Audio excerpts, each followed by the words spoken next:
सुप्रभात, रामकृष्ण हरी. मित्रांनो, मी बाळासाहेब सेलगे. मित्रांनो, आज 2025 वर्ष, त्याचा शेवटचा दिवस म्हणजे 31 डिसेंबर.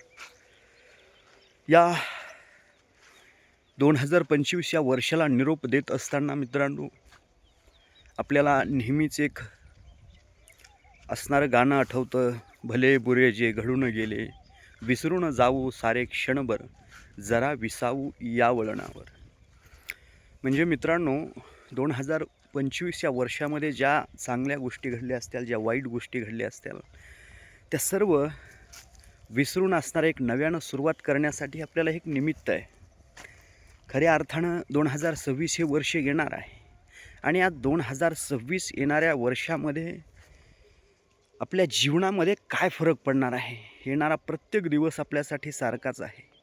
मग ज्या दिवशी आपण खऱ्या अर्थानं जोमाने कुठलीही सुरुवात करू, काहीतरी संकल्प करू, तो दिवस खऱ्या अर्थानं आपल्यासाठी नवीन वर्षाचा मानला तरी काय हरकत नाही.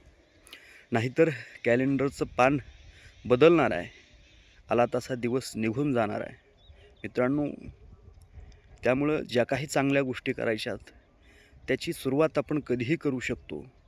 आता येणाऱ्या वर्षामध्ये बरेच लोक नवीन नवीन संकल्प करतात.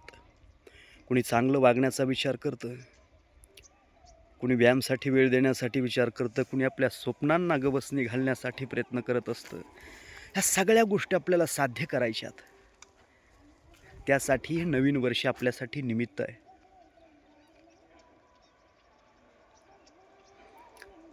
त्यासाठी आपण याच्यामध्ये संकल्प करून एक चांगलं जीवन कशा पद्धतीनं आपण जगू शकतो